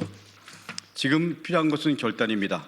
원칙 없는 합당 추진을 즉각 중단하십시오. 정청래 대표를 비판하고 이제 미량 얘기를 계속 하는데 텔레그램에서 한번 뭐 노출이 되기도 했고요. 김준호 이 미량 이거 어떻게 해석해야 돼요? 일단은 보통은 정말 이런 전격적인 당대표의 합당 제의가 있으면 제가 봤을 땐 저 3분 최고위원들은 정말 몰랐던 것 같습니다. 굉장히 급작스러워하고 이 부분 관련해서 굉장히 반발을 하는데 조국 혁신당 같은 경우도 사실 큰 정당에서 작은 정당에게 이런 제의를 하면은 당연히 무슨 말이냐 반발하기 나름인데 반발하는 모습이 없다 보니까 그런 생각들을 좀 하는 것 같습니다. 그런데 뭐 증거가 없고 이 사안 관련해서는 본인들이 의심스러워하는 그것을 이제 계속 이야기하는 것이지 정청래 당대표가 부인하고 있기 때문에 그 실체는 예. 알 수가 없는 거 아니겠습니까? 그런데 그 미략론이 잠시 그 문자가 공개됨으로 인해서 잠시 주춤하다가 이번에 새롭게 구체적인 문건이 나오다 보니까 네. 뭔가 미략이 있었던 게 아닌가? 그리고 이제 이 시간을 되돌려 보면 황운하 조국혁신당 전 원내대표가 마치 이 문건의 내용을 불만인 것처럼 예. 무조건 조국 대표가 공동 대표가 돼야 된다. 이런 이 발언. 내용에 이 문건에 기초한 것처럼. 아니 이 내용에 동의할 수 없다는 듯이 예, 예. 약간 그런 개인적인 발언을 하다 보니까 의혹이나 의심이 좀 커진 게 아닌가 이런 생각이 좀 듭니다. 그러면 이 파장이요. 결국에는 이번 달 말 다음 달 초 전당원 투표 묻는다는 게 정청래 대표의 입장이었죠. 가능한 일단은 거예요? 예. 현재까지는 의원들의 의견도 들어야 되지만 네. 당원들의 의견도 중요하다. 당원들의 의중을 수렴할 수 있는 방법을 찾겠다는 거기 때문에 네. 전당원 투표든 당원 대상 여론조사든 한번 합당에 대해서 어떤 생각을 가지고 있는지 예.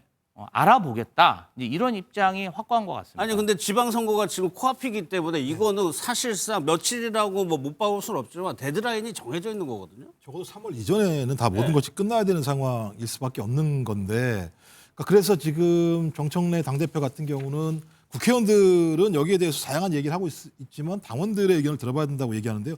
저는 고민스러운 게 이렇게 해서 이제 여론 수렴을 하잖아요. 그럼 이제 숫자가 나오는 거 아니겠습니까? 네. 전 숫자가 나오는 순간 당은 엄청난 또 파열음에 봉착할 수밖에 없다는 생각이 들어요. 이 숫자 만약에 숫자를 했는데 어떤 숫자이든 마찬가지로 예를 들면 3대 0이든 1대 0이든 인게 마찬가지라는 개념을 가지고 정청래 만약에 대표가 숫자가 나왔는데 그냥 밀어붙이게 된다라고 네. 얘기했을 때 그 밀어붙이는 의도 자체가 지방선거 승리를 위한 것이냐 아니면 8월 전당대회 연임을 위한 것이냐라고 하는 또 다른 갈등이 불거질 수밖에 없는 상황이고 네. 만약 정반대로 지금 합당하지 말자라고 하는 의견이 많이 나왔을 때는 정청래 당대표 스스로가 리더십에 엄청난 타격을 받을 수밖에 없는 상황이거든요.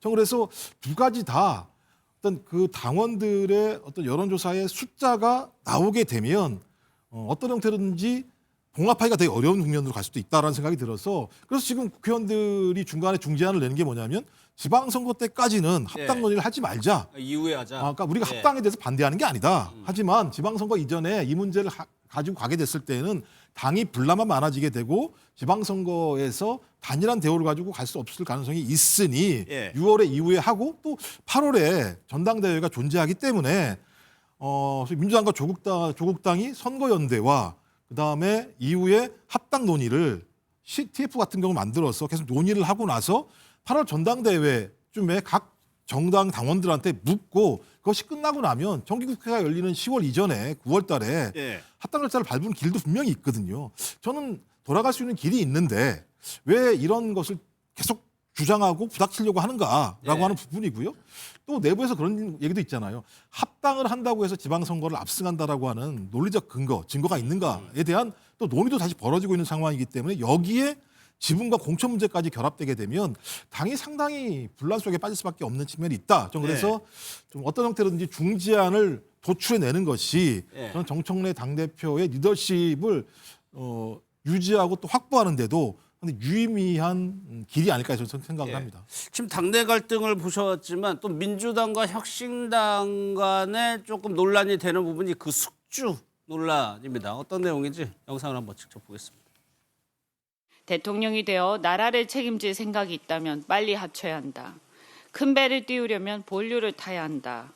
면서 마치 우리 민주당을 조국 대표 대통령 만들기의 수단으로 여기는 듯한 발언까지 나오는 실정입니다. 민주당 지지자들 사이에서는 벌써부터 특정인의 대권 놀이에 우리 민주당을 숙주로 이용하는 게 아니냐, 차기 알박기에 들어간 게 아니냐는 얘기까지 나오고 있습니다.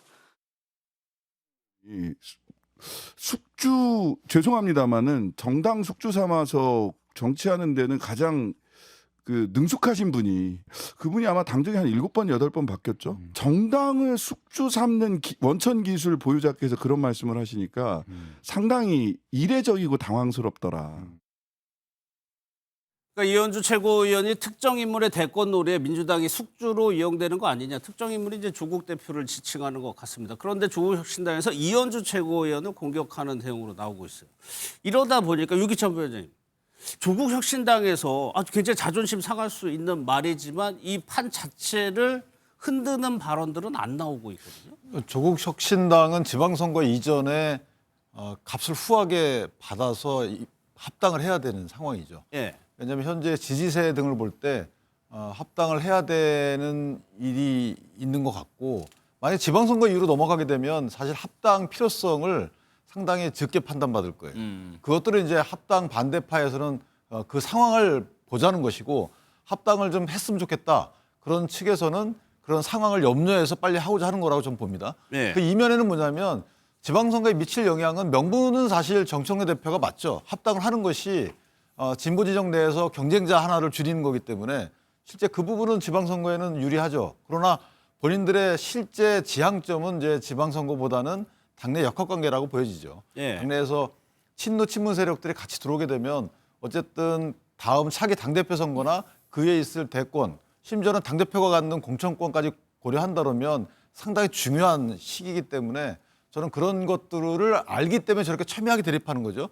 원래대로라면 저렇게 첨예하게 대립할 이유가 없어요. 왜냐하면 합당을 하면 일단 좋은 거니까. 예, 그렇죠. 근데 그 합당하는 것 자체에 대해 저렇게 너무 시끄러운 이 부분을 보면 당내 앞으로의 혼란상에 대해서 또는 헤게모니 싸움에 대해서 얼마만큼 중요한 것인지에 대해서 아는 것이다. 예. 조국당의 조국 대표도 그 점을 아는 거죠. 그래서 현재 저희가 말하는 소위 그 패를 들고 있는데 이 패가 지방선거 지나면 없어진다. 그러니까 예. 하루빨리 합당하는 게 좋을 것 같다라는 본인의 정치적 판단이 깔려 있지 않은가. 그래서 아마 대응이 좀 로키 전략이 아닌가 싶습니다. 예. 이 대목 이것만 한번 짚어보겠습니다. 유시민 전 이사장이 조국 대표를 언급한 것이 있는데 이 말에 좀 해석을 좀 들어보도록 하겠습니다. 조국 대표요. 예. 대통령이 되어서 나라를 책임질 자세를 갖고 있다면 합쳐야 돼요. 빨리. 그러니까 지류에는 큰 배를 띄우지 못해요. 큰 배를 띄우려면 반드시 본류를 타야 됩니다. 사실 저 발언이 굉장히 긴 인터뷰 중에 이제 짧은 대목인데 이 발언이 이제 조국 대표를 빨리 들어와라 민주당이랑 이렇게 해석을 해도 되는 거예요? 그렇죠. 유시민 작가는 사실 민주당원은 아니시지만은 굉장히 빅스피커로서 여러 가지 선거 과정에 있어서 민주당이 어려운 시기에 각종 언론 인터뷰를 통해서 지지층을 결속시키고 뭔가 윤석열 정권을 압도할 수 있는 그러한 콘텐츠들을 많이 생성한 뭐 민주당 내에서 꽤 많이 존경받는 그렇죠. 그러한 예. 진보의 어른이십니다. 근데 아무래도 조국 대표의 뭐 대선을 지지하기보다는 큰 틀에서 보면 조국 혁신당과 민주당이 윤석열 정권과 맞서 싸우는 데 있어서도 연합을 했고 예. 특히 지난 대선에서 조국 혁신당이 대선 후보를 내지 않고 민주당 선대위에 적극 동참해서 이재명 대통령 만들기에 기여를 했기 때문에 이 부분 관련해서 이제 이렇게 따로 떨어져서 계속 지방선거든 총선을 하다 보면 예. 경쟁할 수뿐이 없고 더 시간이 지나면 그 경쟁에 의해서 감정의 골이 깊어져서 예. 정말 되돌릴 수가 없을 수도 있으니 빨리 합치는 게 좋겠다. 예. 민주 진영과 진보 진영을 위해서는 합당이 필요하다는 걸 강조하면서 예. 조국 혁신당도 꿈이 있다면 빨리 합치는 게 좋다. 그런 뭔가 조언을 해주신 것 같습니다. 그러니까 유시민 작가가 조국 대표를 지지한다거나 거기까지는 아니라. 저는 그렇게는 안 봅니다. 만약에 대권의 뜻이 있다면 그렇죠. 큰 물에서 이제 활동을 해라. 빨리 합치는 게 조국 혁신당과 구성원들에게 좋다. 그 예. 말씀을 강조하신 것 같습니다. 알겠습니다. 조금 전에 들어온 소식이 이제 법원 판사들이 인사가 난 것 같습니다. 여기에 뭐 저희들도 이제 많이 아는 판사들이 포함이 됐는데 지기현 부장판사가 북부지법으로 발령이 났다고 합니다. 영상을 보고 한번 읽어보도록 하겠습니다. 어차피 중요 증인들 앞으로 쫙 증언하고 나갔는데 그때 가서 또 뭐 재판부 바뀌어가지고 판결 선고하는 것도 웃겨요. 직접 증언을 다 들은 재판부에서 판결 선고하는 게 제일 낫죠. 할 수 있는 만큼 재판부는 해서 종결을 할 생각이니까 다음 기일에 저 윤석열 피고인 쪽 진행하고 그다음에 구형하고 최종 변론 마무리하는 걸로. 그 외에 저 옵션은 없어요. 다음 기일 날은 그냥 무조건 끝내는 겁니다. 5시 10분 정도가 됐으면 조금 빨리 진행할까요? 부득이 그런데 시간이 조금 들어간 점을 재판장님께서 좀 양해해 주. 예. 아유 저 칼같이 또 막 자르겠다고 말씀드린 건 전혀 아니고 지난 기일에 다 오늘 끝내겠다고 말씀까지 못 드렸기 때문에 판결 선고일은 2월 19일 목요일 15시에 이 법정에서 합니다. 인사는 오늘 났고 이제 발령일이 이제 23일입니다. 그러니까 19일 날 윤석열 대통령 1심 선고가 있으니까 선고를 한 다음에 직후에 23일 날 전보가 되는 거예요. 근데 나머지 저희가 또 익숙한 여기 부장판사들은 서울중앙지법에 잔류를 하게 됐습니다. 지기현 판사만 이동을 하게 되는 건데 이거는 윤기찬 부원장님께 일반적으로 서울중앙지법에서 근무하는 거하고 지금 가게 되는 북부지법하고 좀 차이가 뭐 처리하는 사건의 그 특질이 좀 다르죠. 아마 중앙지방법원의 그 사건들은 뭐 저희가 말한 중요한 사건들이 많이 있죠. 그래서 특히 이제 부패 전담부 같은 경우에는 상당히 나라에서 상당히 큰 사건들을 처리하는 그 재판부가 많아요. 근데 문제는 뭐냐면 이제 이례적인 인사라고 단정하기는 어려운 것이 보통은 이제 2, 3년 정도 있다가 보면 옮기는데 지기현 부장이 2년 정도 된 것으로 제가 알고 있습니다.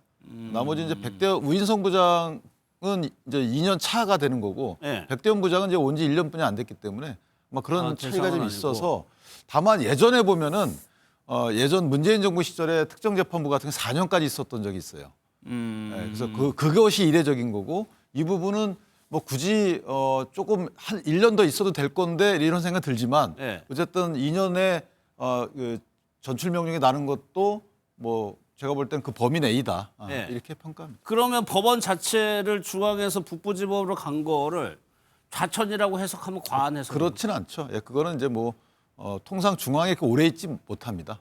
중앙이라는 곳은 근무하는 분들은 이제 경무긴 하지만 보통은 많은 사건들을 경험해보고 실력을 인정받는 분들이 중앙에 오는 분들은 대부분 재판연구관 마치고 오는 분들이에요. 여기 다 재판연구관 마치고 온 분들이거든요. 대부분 재판연구관. 그만큼 법리에 밝은 분들이기 때문에 중앙에 근무한다는 것은 많은 분들의 선망의 대상이라서 오랫동안 근무 못합니다. 이전에 4년 근무하신 분이 오래 하신 거예요. 그래서 아마 다른 법원으로 가는 것이 좌천성 발령이다 이렇게 보기는 어렵습니다.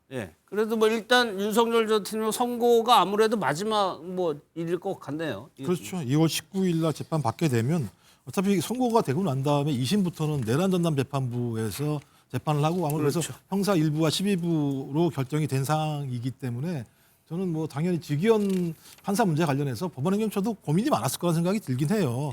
이 판결 문제뿐만 아니라 본인 뭐 룸사람부터 시작해서 여러 가지 의혹들이 많은 상황이었었고 또 작년 3월 7일 날 윤석열 씨에 대해서도 예를 들면 감옥 밖으로 나오게 했던 어떤 판결들 이런 게 있었기 때문에 상당히 부담스러웠던 상황들이 분명히 있어서 이번 당연히 2년 차가 다 됐는데 이번에 인사를 하지 않게 된다면 더 많은 의심을 가질 수밖에 더 많은 의심이 나올 수밖에 없기 때문에 저는 당연히 간 거라는 생각이 들어서 저는 그 뭐 인사 이동의 문제가 중요한 게 아니라 2월 19일 날 어떤 판결을 내리냐라고 하는 부분들이 아마 국민들이 가장 초미의 관심을 갖고 있는 사항이 아닐까라는 생각이 들어서 이진관 판사 한덕수 전 총리에 대한 판결과 유사한 판결이 나올 것인지 아닐 것인지 저는 이런 부분들이 국민적 관심이 아닐까 생각이 듭니다.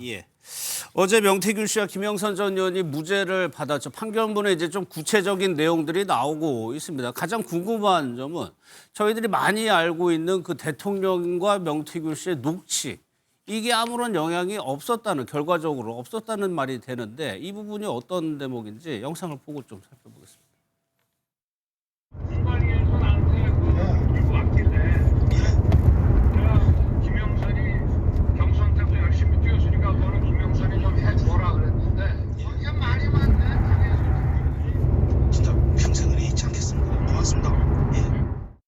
당선인이 지금 전화했는데 하여튼 당선인 이름 팔지 말고 그냥 미리라고 했어요. 지금 전화해서. 예, 고맙습니다. 당연하죠.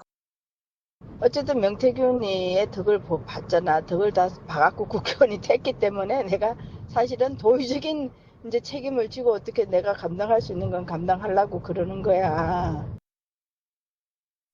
벌써 재작년인가요? 그 더 됐나요? 정치권을 크게 흔들었던 내용인데 일단 당에서 말이 많네. 이거는 당에서 반대하는 목소리가 많다는 의미겠죠. 그런데 내가 해줬다는 식으로 얘기를 해줬어요. 그런데 법원에서는 공정한 절차로 해가지고 된 거다라는 취지로 봤거든요. 그러니까요. 제가 여기 확인해 보니까 5월 7일 날 국민의힘 자체에서 여론조사를 합니다. 그때 3위가 김영선 전 의원이었어요. 꼴등을 했던 거죠. 그리고 말씀하신 것처럼 5월 9일 날 아까 얘기했던 당에서 말이 많네라고 얘기하는 건 당내 친윤 중진들 같은 경우 김영선이 아닌 다른 사람을 하려고 했었던 거죠. 그래서 말이 많으니까 그분과 관련해서 내가 다시 윤상현한테 얘기를 해볼게라고 얘기하는 건 소위 공천관리위원장한테 당선자가 직접 얘기한다라고 하는 거잖아요. 그리고 난 다음에 그 5월 9일 날 김건희 씨가 또 뭐라고 그러느냐. 명태균 씨랑 통화하면서 걱정하지 마세요. 다 얘기했으니까 큰 문제 없을 겁니다. 라고 얘기했더니 거기에 대해서 너무 감사하다라고 얘기를 하죠. 그리고 또 이 현장에서 5월 10일 날 그 국힘 공관위 회의한 게 회의록이 있는데 한기호 공관위원이 그런 얘기를 합니다. 김영선 전 의원 공천하면 시장까지 잃어. 여론조사 다시 돌려보자라고 얘기했더니 윤상현 그때 공관위원장이 그냥 오늘 끝내버리자라고 얘기하면서 정리가 된 거예요. 이 정도 상황이라면 윤석열 당선인의 통화가 없었다면 저는 공천을 받을 수 없었을 거라고 생각이 들고 그다음에 명태균 씨는 그 전화를 받고 평생 은혜를 잃지 않겠다고 얘기했으면 공천의 모든 권한을 윤석열 씨의 압력에 의해서 했다고 저희는 볼 수밖에 없는 건데 제가 법조인은 아닙니다만 판사의 판단을 들어보면 그건 별로 중요한 게 아니었어. 전체적인 판단은 그냥 공관위원회에서 합법적인 토론을 통해서 투표를 통해서 결정했다라고 얘기를 하는 건데 제가 볼 때 투표를 했는지도 잘 모르겠어요. 투표를 한 게 아니라 그 회의록 보면 윤상현 공관위원장 얘기하면 그냥 오늘 끝내버립시다라고 얘기한 건 위원장이 직권으로 이 문제를 정리했다고도 볼 수 있는 측면들이 꽤 많은데 이런 부분들은 전혀 반영이 안 되고 녹취록은 반영이 안 되고 그냥 공관위에서 회의가 열렸고 그냥 동일한 방식으로 형식적인 것이 다 절차가 지켜졌으니 이 문제를 윤석열 씨의 전화 한 통의 압력으로 됐다고 볼 수 없어. 이렇게 얘기하는 건 저희들이 납득하기 되게 어려운 상황이 돼버리는 거죠. 요거 윤기찬 부위원장께 여쭤볼게요. 이 대화만 녹취만 보면 평생 은혜를 잊지 않겠습니다. 이거는 윤석열 전 대통령이 무언가 결정을 했고 거기에 이제 확신을 얻어서 한 얘기인 것 같은데 그럼 왜 법원에서는 절차를 강조했거든요. 뭐 여석이어서 뭐 가산점도 없고 이걸 어떻게 설명해요? 근데 저희가 이제 아마 명태균 씨가 평생 은혜를 잊지 않겠습니다라고 문자 보내는 대상이 또 있을 수 있어요. 왜냐하면 이전에 우인성 부장이 했던 그 김건희 여사에 대한 재판에서도 정치자금법 무죄로 했잖아요. 그 말은 뭐냐면 일단 이게 저희가 퍼즐로 나눠져서 그렇지 하나의 그림인데 실제 여론조사를 무료로 해주는 대가로 김영선 전 의원에 대해서 공천을 주기로 약정을 했어야 되는 거예요. 근데 그게 약정했다는 근거가 없다는 거고 그 재판부에서는 그런 겁니다. 그러니까 여론조사를 전속적으로 그 이익이 공유될 만큼 여기만을 위해서 해준 것도 아니다. 그러니까 다 따져본 거죠. 그래서 김영선 그 전 의원의 공천을 해주기로 미리 약정을 하고 한 부분이 아니기 때문에 일단 그게 하나 문제가 되는 거고요. 두 번째는 아까 지금 말씀 주신 대로 이제 그 공관위에서는 뭐 투표까지 가서 결정을 했기 때문에 그런 부분도 있고 또 하나는 만약에 약정을 했다면 그런 약정을 했다 그러면 저렇게 명태균 씨가 몇 번에 걸쳐서 부탁하진 않았을 것이다. 약속 지키세요 이렇게 얘기를 하지 해주세요 이렇게 얘기를 안 했을 것이라는 말을 또 해요. 옛날 우인성 부장은. 그리고 명태균 씨가 이준석 대표한테도 이런 비슷한 얘기를 하고 그다음에 윤상현이한테도 얘기를 하고 이렇게 수차례 여러 사람한테 한다. 그거는 약속을 안 했다는 반증일 수도 있다. 윤 전 대통령과. 이런 게 판단의 근거를 제시하죠. 그걸 여기까지 차용해 온다면 이해가 되는 부분이 없지 않아 있어요. 뭐냐면 명태균 씨하고 그 김영선 전 의원에 대한 혐의는 뭐냐면 이 명태균 씨 무상 여론조사를 제공하고 그 대가로 김영선 전 의원에 대한 공천을 따왔으니까 당신 나한테 돈 줘 이거였거든요. 그래서 받은 돈이었다. 김영선 의원이 세비를 절반씩 준 것이.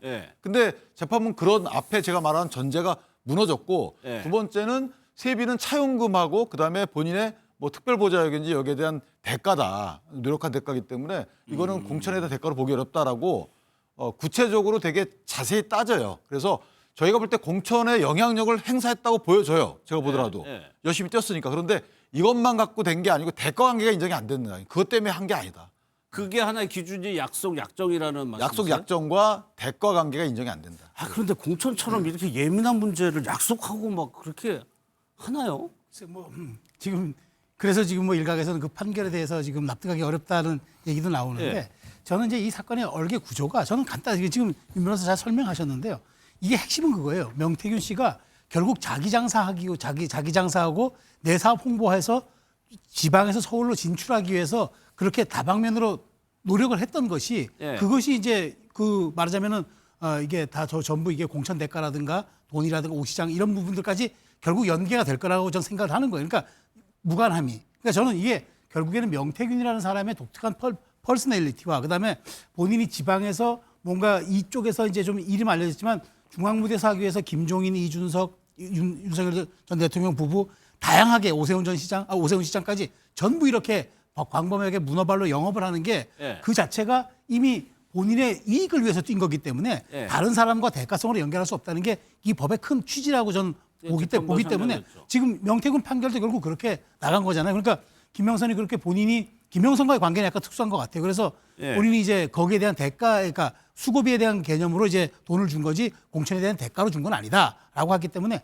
이렇게 우리가 흔히 얘기하는 인지상정에 대한 고마움과 물질적 대가는 다르다. 저는 이게 핵심이라고 생각합니다. 그러면 윤기찬 문제 앞으로 뭐 김건희 여사, 윤석열 전 대통령 다 이 기조로 간다고 봐야 되는 거예요? 일단 김건희 여사에 대해서 아까 우인성 재판부에서 이제 무죄를 선고했고요. 뭐 항소심 가서 따져봐야 되겠지만 두 번째는 이제 윤석열 전 대통령과 명태균 씨가 이진관 부장 그 해당 재판부에서 똑같은 혐의로 재판을 받아요. 근데 그것도 이진관 부장이 기다리자 그랬거든요. 원래 3월 18일 날 공판기를 정하면서 현재 우인성 부장 그 재판부의 결론을 보자라고 했기 때문에 그 부분도 유사한 결론에 이를 가능성이 크고 이 부분도 마찬가지로 이렇게 결정 나면서 이제 그 퍼즐이 다 맞춰진 거죠. 그래서 오세훈 시장에 대한 그 명태균 씨의 그 부분 여론조사 그 부분도 유사한 판단을 받을 가능성이 커져버린 거죠.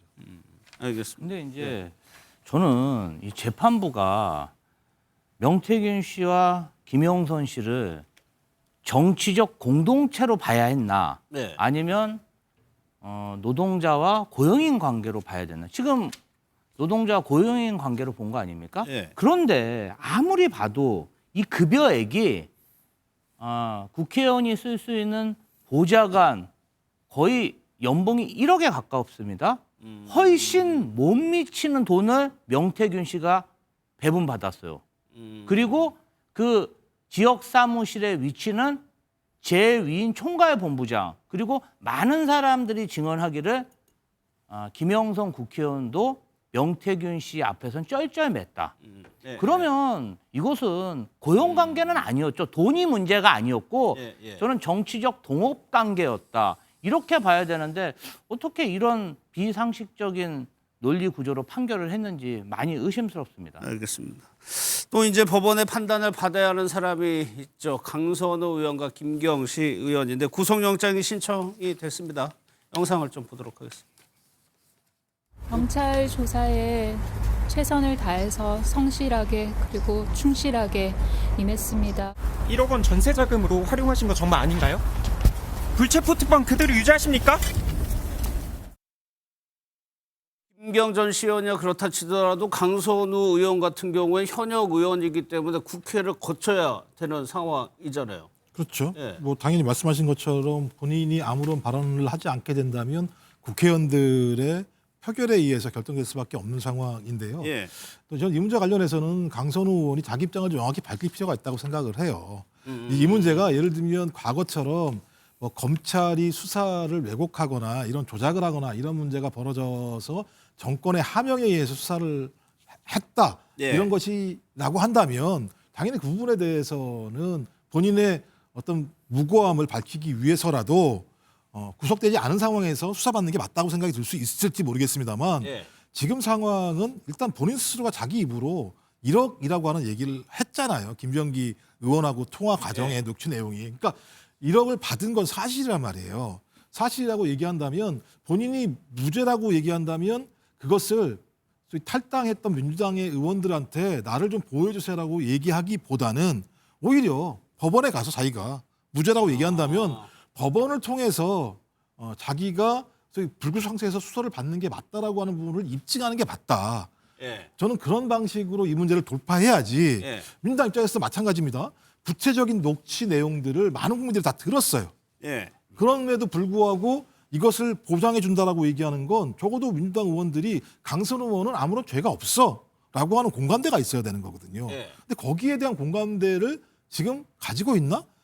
그렇지는 않은 거라는 생각이 들기 때문에 저는 저 문제를 불체포 특권이라고 하는 또 구조 안에서 본인이 숨기보다는 스스로 얘기해야 오히려 된다. 스스로 먼저. 그것을 포기하고 법원을 예. 통해서 본인이 불구속 상태에서 이 문제 같은 경우는 충분히 재판에 임할 수 있다라고 얘기를 해서 어떤 판사의 판단을 받는 예. 것이 저는 타당한 방식이 아닐까 생각이 들어요. 그런데 지금 진술한 거를 보면은 강선우 의원이나 김경전 의원 다 본인이 적극적으로 하지 않았다. 상대방의 요구에서, 상대방의 뭐에서 이런 식으로 진술을 하고 있잖아요. 그러니까 서로 이제 말하자면 벼랑 끝 전술을 서로 펼치는 거죠. 예. 상대가 상대에게 책임을 귀책 사유를 모는데 저는 어쨌든 지금 이게 이러다 보니까 지금 경찰이 적용하는 혐의도 이게 아주 뇌물로서 적용을 해야 되는데 이게 뭐 배임 수재 이게 당무에 관한 일이기 때문에 예. 이게 이제 배임으로 친다는 건데 이러다 보니까 서로가 서로에게 더 공세를 펼치는 것 같아요. 배임죄가 워낙 형량도 작은 데다가 이 사안 자체가 그렇게 본인들이 빠져나갈 수 있는 구조라고 생각하는데 이게 뇌물이라면 사안이 달라지는데 빠져나갈 수 있다. 그러니까 그렇게 하니까 서로에게 계속 그 말이 바뀌면서 이제 서로 이제 미루는 거죠. 귀책 사유로. 그런데 저는 생각해 보면은 이게 과연 이게 배임의 이게 성격인가? 우리가 이게 어디 이게 배임입니까? 이게 요거 그럼 요 대목에서 예, 뇌물이지. 부위원장께 예. 처음에 뇌물죄 얘기 많이 나왔거든요. 저는 이 배임 수재라는 거 좀 낯섭니다. 뭔 차이가 있는 거 쉽게. 그러니까 뇌물은 이제 공무원이 예. 신분이 공무원이고 그 자기 직무에 관련돼서 돈을 받아야 이제 그게 뇌물이 되는 거예요. 근데 저희가 이제 공천심사위원이었잖아요. 강선호 의원 등이. 예. 공천심사위원은 정당이 만든 기구인데 정당 내에서 공직자 후보를 추천하는 기구예요.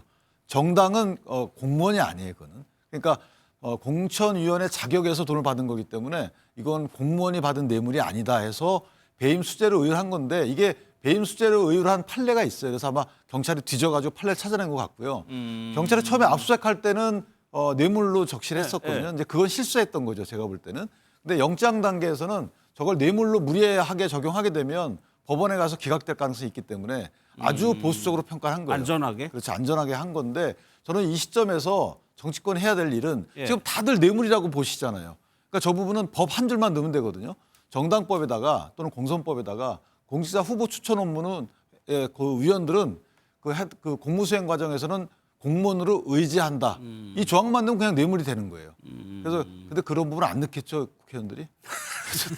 이어서 아니 이제 그러다 보니까 서로 빠져나갈 구멍이 생긴 거라는 거죠. 그러니까 당무에 관한 거니까 그 이제 그 강선우는 강선우 의원대로 자기는 내가 최종적인 권한 행사하지 않았다고 버티는 거고 예. 강선우 그러니까 저 김경우 의원은 나는 그냥 의원에게 그냥 쪼개기로 후원했을 뿐이다. 예. 그리고 나는 그 이제 또 그러다 보니까 저 강선우 의원은 돈을 난 돌려주려고 했는데 이 사람이 또 안 받았다. 그거까지도. 그러니까 이렇게 지금 서로가 서로에게 뒤집어 씌우는 이야기는 이게 지금 말하자면은 그러니까 지금 윤기찬 변호사가 말한 바로 그 법의 허점이 있으니까 예. 서로가 빠져나갈 구멍을 보고 상대에게 지금 거의 다 지금 뭐 몰빵을 씌우기 위한 그런 지금 전략을 방어 전략을 펼치고 있는 거죠. 예. 그러니까 1억을 반환하는 과정에 대해서도 강선우 의원은 계속 뭐라고 하냐면 내가 돌려주려고 엄청나게 이제 애를 썼는데 김경전 의원이 뭐 저런 표현을 하면서요. 저러면서 안 받으려고 했다는 거를 억지로 막 줬다는 얘기예요. 이거는 그러니까 본인 유리하게 지금 그 똑같은 상황인데 서로가 본인 유리하게 이거를 진술하고 있는 거잖아요. 근데 저는 제가 만약 수사기관이라면 네. 돈을 돌려줬다는 두 사람의 말을 안 믿을 것 같아요. 돈을 돌려준 거는 두 사람한테 이익되는 부분인데 그 돌려준 시점과 경위에 대해서 서로 진술이 달랐어요. 처음에는. 네. 그거 되게 이례적인 거거든요. 본인들한테 유리한 건데 그걸 서로 달리 얘기할 이유가 없어요. 그러니까 아마 그 부분이 일단 수사의 대상이 돼야 되는 부분이고 또는 강선우 의원의 경우에는 본인이 녹취록이 있잖아요. 녹취해 보면 어쩌다 내가 이렇게 됐는다 이런 사람 아닌데 그건 자기가 주도적으로 뭔가 액션을 했다는 거잖아요. 그리고 또 하나는 이거 안 받으면 어떡하죠? 그 녹취 시점이 그 4월 21일이에요. 뭐 그 전까지는 돌려줄 생각을 안 했다는 거잖아요. 그 다음에 울고불고 해가지고 공천이 이루어져요. 예. 그러면 이거를 어떻게 봐야 되나요? 제가 볼 때는 그 위에 본인이 하는 저 진술은 그 진술 자체만 놓고 보더라도 상식적으로 이해가 안 되지만 본인의 목소리에서 보여주는 그 내용하고 비교해봐도 안 맞아요. 그러니까 저는 제가 강선우 의원의 변호인이었다면 깨끗하게 인정해라. 차라리 그랬으면 구속영장이 안 갈 수도 있었는데 저렇게 비상식적인 변명을 하면서 인정하지 않게 되면 더군다나 앞에 본인의 자기 목소리가 있는 녹취록이 있는데 예. 그 내용과 다른 내용을 저렇게 수사기관에서 진술한다는 것도 예. 상당히 좀 미래적이죠. 납득이 안 그러니까 앞서 김건희 여사 영장에서도 그렇지만 계속 부인한 게 구속되는 결정적인 영향이라고 분석한 것처럼 이런 식으로 계속적으로 부인하는 게 그럼 불리하게 작용을 할 가능성이 높은 겁니까? 근데 이제 강선 의원 측은 이렇게 생각했을 겁니다. 물증이 없다. 진술들이기 때문에 물증. 증거가 부족한 거 아니냐. 그래서 이렇게 가게 되면 언젠가는 재판 가서라도 뭔가 부가 있을 거다라고 생각하실 텐데 예. 문제는 그 물증의 하나로 본인 목소리가 있는 녹취록이 있기 때문에 약간은 좀 다르지 않겠는가. 예. 그래서 영장 발부 가능성이 좀 커지지 않았을까 개인적으로. 청구 발부 이렇게 생각합니다. 두 사람 모두요? 김경 의원은 약간 달라요. 김경 시 의원은 이제 다른 여죄에 대한 수사 가능성 때문에 발부될 여지도 있지만 예. 본인은 자수서를 내고 수사 협조했다는 부분이 있거든요. 그래서 그렇죠. 그 부분 때문에 기각될 가능성도 없잖아 있다. 김경 시 의원에 대해서는 이렇게 생각합니다. 일단 윤기찬 부위원장은 그렇게 이제 예상하고 전망을 했습니다.